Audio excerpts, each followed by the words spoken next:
देखिए, बंगाल में दूसरे चरण के वोटिंग से ठीक पहले देसी बम मिलने की भी खबर सामने आई है और बहुत बड़ा जखीरा है। रविवार शाम को दक्षिण 24 परगना के भानगढ़ विधानसभा क्षेत्र में बम बरामद होने से सनसनी फैल गई।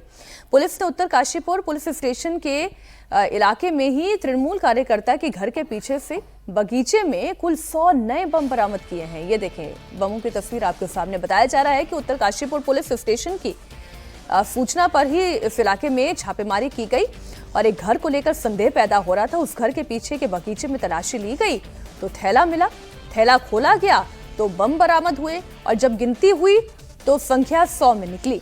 पुलिस ने तुरंत पूरे इलाके को घेरा और बाद में बम डिस्पोजल स्क्वाड को बुलाया गया और बरामद बमों को निष्क्रिय किया गया। ये देसी बम है, तस्वीर देखकर तो समझ में आ ही रहा है। और जहां से ये बम बरामद किए गए हैं वो टीएमसी के कार्यकर्ता का था। आईएसएफ ने आरोप लगाया है कि तृणमूल कांग्रेस कार्यकर्ताओं ने इलाके में अशांति फैलाने के इरादे से बम जमा किए थे। एक बयान आपके सामने। শানপুকুর অঞ্চলে বিভিন্ন বুথে এখানে টিএমসির ভোট নেই, এটা শওকত মোল্লার নেতৃত্বে বিভিন্ন টিএমসির নেতারা এইগুলো করে বেড়াচ্ছে। এখানে এত বোম যদি একটা বুথে থাকে 200-এর অধিক বোম, তাহলে শানপুকুর অঞ্চল ভাঙড় বিধানসভা কতটা বোম আছে। আমাদের আইএসএফ এবং সাধারণ মানুষ খুব আতঙ্কে আছে এখানে যে বোমটা শুধু নেতাদের ঘাড়ে মারবে না, সাধারণ মানুষ তার বাড়ি বাচ্চা কাচ্চা থেকে শুরু করে এলাকায় যত মহিলা আছে তারা আতঙ্কে এখন। সেই জন্য তো এত বোমা। পুলিশকে অসংখ্য ধন্যবাদ, পুলিশের আমরা শ্রদ্ধা করি যে তারা दायित्व नहीं এটাকে ধরেছে। देखिए, अब ये जो तस्वीरें आ रही है वो तो चिंता की बात है ही, लेकिन राजकुमार जी दो बयान ऐसे ममता बनर्जी के जो ऐसा लगता है कि क्या कहीं कोई नर्वसनेस है या कहीं कोई चिंता है। पहला बयान जो उन्होंने दिया था फर्स्ट फेज की वोटिंग के बाद ईवीएम को लेकर, और दूसरा बयान जब वो भवानीपुर में अपनी चुनावी सभा को संबोधित कर रही थी और भवानीपुर में ही शुभेंदु अधिकारी भी कैंपेन कर रहे थे। भवानीपुर में ममता बनर्जी ने मंच छोड़ दिया ये बात कहते हुए कि अब जो करेगी यहाँ की जनता करेगी, बदला यहाँ की जनता लेगी। मंच छोड़ के जाना वो क्या था? ममता बनर्जी ने मंच शायद इसलिए छोड़ा कि उसके पास में ही एक दूसरी चुनावी सभा हो रही थी, तो उनके लिए बोल पाना मुश्किल था, वहाँ का शोर बहुत ज़्यादा आ रहा था। लेकिन जहाँ तक आपने ममता बनर्जी के 2 बयानों या 2 घटनाओं का जिक्र किया, तो एक बात बहुत साफ है, हम लोग पहले भी चर्चा कर चुके हैं कि ममता बनर्जी के चेहरे पर, उनके व्यवहार में चिंताएं साफ झलक रही हैं। और ये पहली बार देख रहे हैं हम। 2011 में जब वो मुख्यमंत्री बनी उसके बाद से पहली बार ऐसा हो रहा है कि ममता बनर्जी नर्वस, शायद कहना जल्दबाजी होगी, लेकिन चिंतित तो है वो। पहली बार उनका कॉन्फिडेंस जो होता था कि ममता बनर्जी बंगाल की शेरनी है और उनको वहाँ कोई चुनौती नहीं दे सकता, वो कॉन्फिडेंस उनका डगमगाया है। चिंता उनको है। और नंदीग्राम में देखिए, बीजेपी भले ही पिछली बार सरकार बनाने के पास भी नहीं पहुंच पाई, 77% सिमट गई, लेकिन नंदीग्राम में ममता बनर्जी को हरा देना मुझे लगता है कि सीटों से बड़ी छलांग थी अगर पॉलिटिकल मैसेजिंग की बात करें तो ममता बनर्जी की चिंताएं वो हैं कि बीजेपी इस काम में माहिर है कि अगर एक बार घेराबंदी कर ले तो अपने टारगेट को अचीव कर सकती है। तो ममता बनर्जी को चिंता तो और वो भवानीपुर में हो भी सकती है, वहां पे भी 50,000 से ज्यादा एसआईआर के तहत नाम कटे हैं। 51,000 नाम कटे हैं और 58,500 वोट से ममता बनर्जी पिछली बार जीती थी और 51,000 नाम कटे हैं। ये बड़ा डिलीशन होता है एक असेंबली कॉन्स्टिट्यूंसी में 51,000 नाम कटना।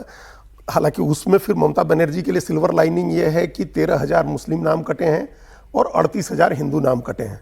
तो ये वो एक परसेंटेज, उस 24% के करीब मुस्लिम वोट है, हम लोग एक दिन दिखा भी रहे थे, और 42% के करीब बांग्ला बोलने वाला हिंदू है।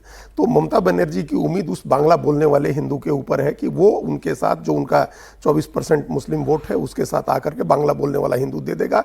और हो सकता है कि कुछ वोट वो लेके आए, जैसे ममता बनर्जी के लोग, हमारी जो बात वहाँ हो रही थी, जो रिपोर्टर्स वहाँ ग्राउंड पर कवर कर रहे हैं, तो वो कह रहे थे सिख वोट भी है।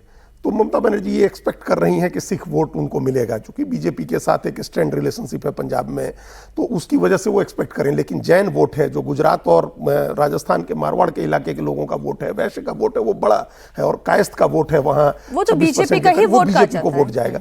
तो इसलिए हो सकता है कि जीत का मार्जिन पिछली बार हो क्या सकता है, इस बात की तो लोग गारंटी कर रहे हैं कि मार्जिन तो बहुत कम आने जा रहा है, क्लोज कॉन्टेस्ट हो गया है, किसके लिए आ रहा है। अभी वहां ममता बनर्जी का, चूंकि वो ममता बनर्जी दूसरे के गढ़ में जाकर के लड़ रही थी नंदीग्राम, तो 1900 वोट से हारी।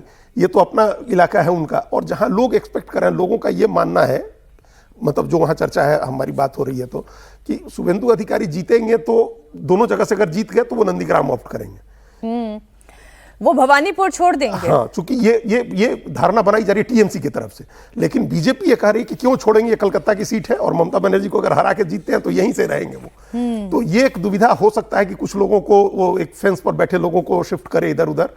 मुकाबला नजदीकी हो गया है और बहुत दिलचस्प हो गया अच्छा, है। हम तो अपने, क्योंकि रिपोर्टर्स की भी रिपोर्ट भी जो देख रहे हैं, तो दर्शकों के लिए बड़ा इंटरेस्टिंग है जानना कि शुभेंदु अधिकारी भी जो भद्र लोग हैं वहां उनको डायरेक्ट कनेक्ट कर रहे हैं, डायरेक्ट उनसे बात कर रहे हैं और ये कह रहे हैं कि हमने जो अर्बन रूरल इलाके हैं, ग्रामीण इलाके हैं, वहां पर तो लोगों ने हमें वोट दे दिया, लेकिन अब हमें आपका वोट भी चाहिए।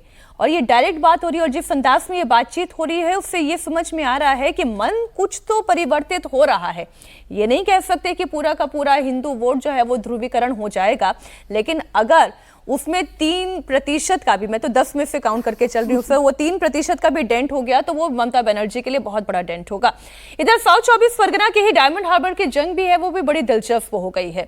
डायमंड हार्बर अभिषेक बनर्जी का गढ़ है और अभिषेक बनर्जी यहाँ से सांसद हैं। आज अमित शाह डायमंड हार्बर में रोड शो करने जा रहे हैं। शाह ने चेतावनी दी है कि 5 तारीख के बाद टीएमसी के गुंडों को बंगाल में उल्टा लटकाकर मारा जाएगा। मैं तेहट्टा के मंच पर से गुंडों को कहकर जाता हूं, कान खोलकर सुन लो, 29 तारीख को तेहट्टा वालों को अगर परेशान किया तो 5 तारीख को उल्टा लटका कर सीधा करने का काम करेंगे। मोदी जी ने 550 साल के बाद यहां पर राम मंदिर बनाया, पर ये ममता दीदी अपने चेले चपाटे हुमायूं कबीर से बाबरी मस्जिद बनवाना चाहती है। ममता दीदी कान खोलकर सुन लो, बंगाल भारत की भूमि में है। जब तक एक भी भाजपा का कार्यकर्ता जिंदा है, हम बाबरी मस्जिद नहीं बनने देंगे, नहीं। उधर ममता बनर्जी के भतीजे अभिषेक बनर्जी ने भी हुंकार भरी है। अमित शाह के साथ साथ चुनाव आयोग को भी चुनौती दी है। कह रहे हैं कि टीएमसी पहले राउंड में सेंचुरी मार चुकी है, अब दूसरे राउंड में डबल सेंचुरी की बारी है। প্রথম দফায় ভোট হয়েছে গত পরশুদিন, তৃণমূল সেঞ্চুরি পার করে দিয়েছে। 29 তারিখ ডবল সেঞ্চুরি পার হবে, আর সংখ্যা কোথায় গিয়ে থামবে আমি নিজেও জানি না। আমি চ্যালেঞ্জ করে যাচ্ছি জ্ঞানেশ কুমার আর অমিত শাহকে, 4 তারিখ দেখা হবে। ডায়মন্ড হারবারের ব্যবধানও বাড়াবো, মগরাহাট পূর্বের ব্যবধানও বাড়াবো, পশ্চিমের ব্যবধানও এবার 1 লাখ করব, কথা দিয়ে গেলাম। डबल सेंचुरी का दावा तो ममता बनर्जी भी कर रही हैं। वो कह रही हैं कि पहले फेज में 100 पार कर लिया, अब दूसरा फेज तो उन्हीं का इलाका है, यहां बीजेपी कुछ नहीं कर पाएगी। बीजेपी क्यों इतना फोर्सफुली कर रहा है? फर्स्ट फेज इलेक्शन में 100 सेंचुरी हमको हो गया और सेकेंड में हमको ये सब हमारा ही एरिया है, जितना भी कोशिश करो। अरे हम तो सीपीएम का टाइम में देखा कि हम दक्षिण कलकत्ता से एक भी जीता, लेकिन हमको हराने नहीं सका, इसी के लिए कि हमको पता है कैसे कैसे काम करना पड़ता है। इतना इजी नहीं है, जबरदस्ती जोर करके करेंगे और एक जो सेकेंड फेज आएगा उसमें हम फिर डबल सेंचुरी करेगा। इतना इजी तो वाकई नहीं है, लेकिन राजकुमार जी उधर अमित शाह भी कह रहे हैं कि 100 प्लस तो उन्होंने तभी कर लिया। अभिषेक बनर्जी कर रहे हैं 200, यानी डबल सेंचुरी वो लगाने जा रहे हैं। अब 400 सीटों पर तो चुनाव हो नहीं रहा है। देखिए 400 सीटें तो परिसीमन के बाद भी नहीं होंगी बंगाल में, अगर उस कल्पना में जी रहे हों। लेकिन टीएमसी के फेवर में एक बात आप मान सकते हैं कि पिछले 2 चुनाव में, 2016 का हो 2021 का हो, दोनों बार टीएमसी 200 पार गई है। तो उनके दावे में थोड़ा सा जमीन है उनके नीचे। अमित शाह जो कर रहे हैं वो एक बहुत बड़ा सपना है और बीजेपी ने बड़ी कोशिश की है उसको साकार करने की। 21 में भी सपना था, 26 में भी है, 21 में 77 पे पहुंचे, इस बार 100 के पार जाते हैं तो कहाँ तक पहुंचते हो देखना होगा। लेकिन एक दिलचस्प बात आपने देखी हो बंगाल में, मुझे तो पहली बार बीजेपी और कांग्रेस किसी एक बात पर एक राय नजर आए।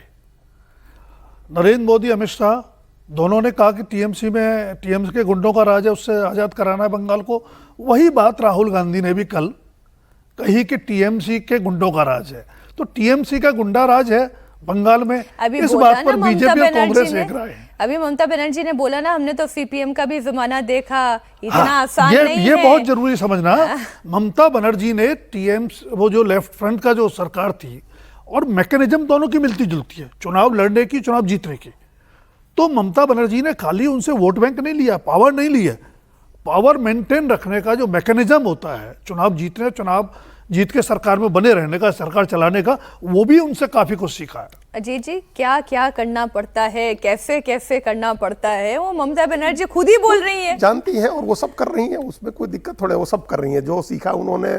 और उन्होंने खास बीजेपी कर पाएगी। उन्होंने खासतौर से दक्षिण कोलकाता का जिक्र एक भी किया। सीट नहीं निकाला। हाँ, दक्षिण कोलकाता की बात की उन्होंने कि जब लेफ्ट पूरी ताकत में थी तब भी दक्षिण कोलकाता में हमको नहीं हरा पाई, तो बीजेपी कैसे हराएगी दक्षिण कोलकाता में। तो वो दक्षिण कोलकाता में ही उनकी भवानीपुर सीट है, तो अपनी भवानीपुर सीट की भी चिंता है ममता बनर्जी को, वो चिंता अच्छा, भी सारी बात हिंदी में कह रही थी, और वो सारी बात हिंदी में कह रही थी क्योंकि वहां 32% के करीब हिंदी भाषी हिंदू है, जो हिंदी बोलने वाला हिंदू है, तो उसको भी एड्रेस कर रही थी वो। और कोलकाता, ये जो दक्षिण और उत्तरी कोलकाता हो, या ये प्रेसिडेंसी का पूरा इलाका हो, या फिर उसको ओवरलैपिंग हो जाएगी अगर हम लोग ग्रेटर कोलकाता और फिर प्रेसिडेंसी अलग अलग कहें, तो इस इलाके में हिंदी भाषी मतदाता भी काफ़ी अच्छी खासी संख्या में है।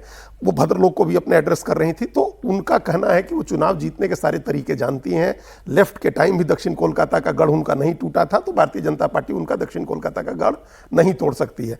हम इसमें अभी जो सेकेंड फेज की 142 सीटें हैं, इसमें मीनाक्षी जी 3 जिले हैं, 68 के करीब 67-68 के करीब सीटें होंगी, आप उसमें देखिएगा तो मिल जाएगा। उत्तर 24 परगना, नदिया और हुगली। हाँ, ये जो जिले हैं, यहाँ ही बीजेपी को 18 सीटें मिली थी। बीजेपी को उसको कितना मैक्सिमाइज कर सकती है।